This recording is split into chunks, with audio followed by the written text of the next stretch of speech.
Hi guys, today we are going to be starting a new lesson on some background knowledge before we get into inventors. So today is just on priming you for what is to come. Now I am curious if any of you, first of all, know of Benjamin Franklin. He was a famous American and he helped create the United States government system. He was also an ambassador to France and England, and he was friends with George Washington. But do any of you know about Ben Franklin and his kite? Go ahead and pause the video, discuss with a partner, or think about it at home.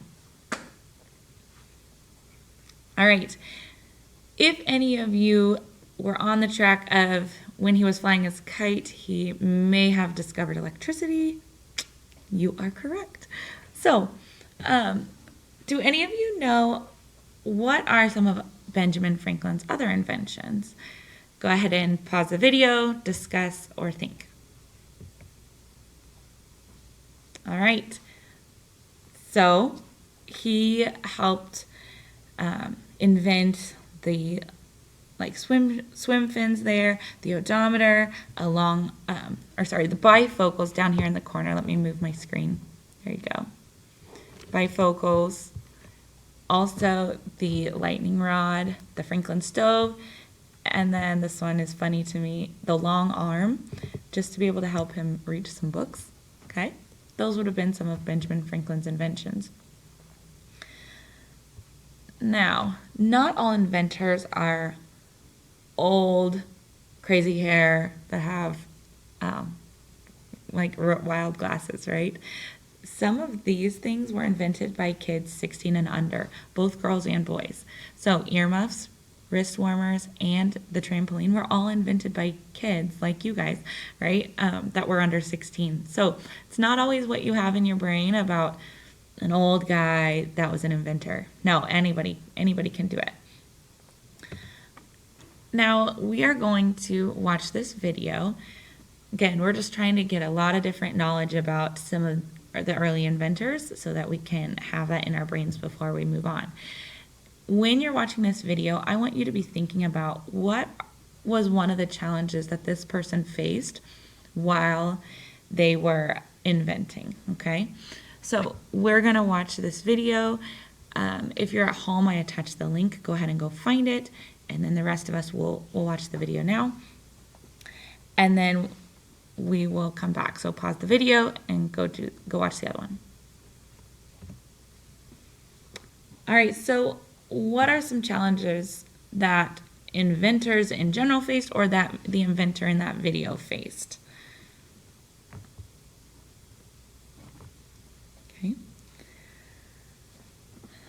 A lot of times, even great ideas for inventions, they require a lot of hard work and they take a lot of time. So go ahead and look at this question here, or this statement. Even great ideas for inventions require a lot of hard work. What does this mean to you? Go ahead and pause it, think, and talk.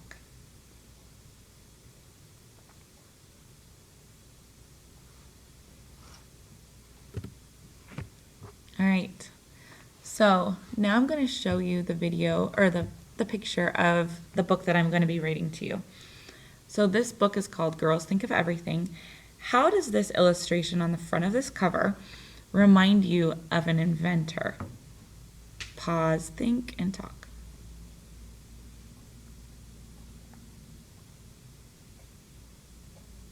Okay. Now, if we'll flip through here, the first few pages are just at the beginning of the book here, but then you'll kind of see how it's organized.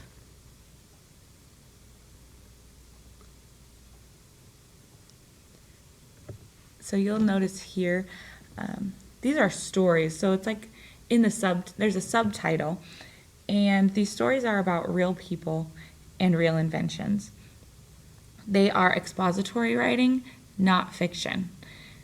Now, the reason we're studying this is we will be writing an expository essay later on about an inventor who worked hard to turn an idea into an invention. expository writing explains a topic, or it informs the reader about a subject. Now, I am going to try and draw something for you. So I'm going to change my screen over here to kind of give you a better picture about all of this. Hello. All right, so expository writing is an umbrella term for writing that explains. So, writing that explains has a main idea or a thesis that express the author's or the writer's purpose. Now, I am going to start by doing this here. Now, stick with me. Not my best, but this is the top of the umbrella, right? And these spokes, so a lot of times an umbrella has spokes on it to keep the fabric stable, right? So this would be a spoke. I'm going to say that each one of these represent a fact or a detail in a logical order, okay? The handle here is going to be the thesis.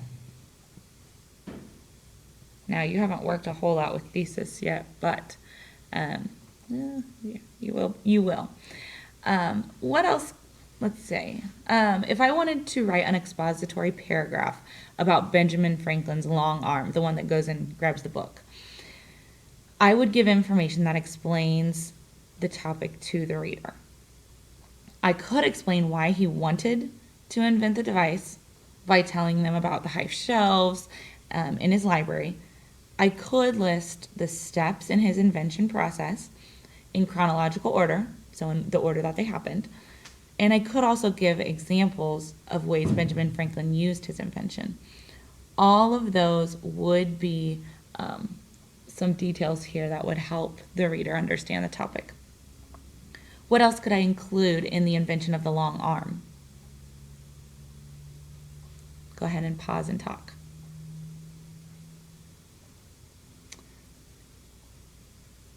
Using one or more ways to explain Benjamin Franklin's idea for an invention makes the point that the expository paragraph clear.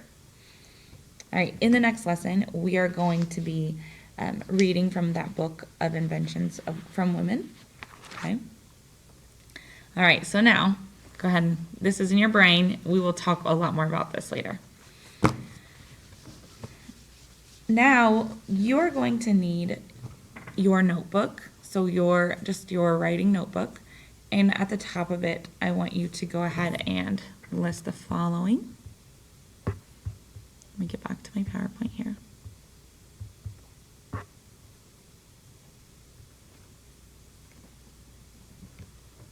At the top, I want you to write instructional vocabulary glossary. This should be at the back of your writing notebook. So I would have 2 pages before the end of your notebook, and then I'd write that at the top as your heading. Go pause the video and do that. Okay, you need to write these 3 words down underneath that and go ahead and define those terms. Okay, we said expository is a piece of writing that explains. The organization is the method of developing your paragraph. And then elaboration, the fabric, so on that umbrella that I just drew, the fabric covering the spokes, that part that goes around, the whole main part of the umbrella, that's the elaboration. That is the process of developing and strengthening an idea with evidence and details. In an expository essay, you want to provide information that informs and interests your reader, and you need to give details about those facts, okay? All right, so you can pause the video, go back and see what I said, but define these 3 words, and then once you've done that, you are finished.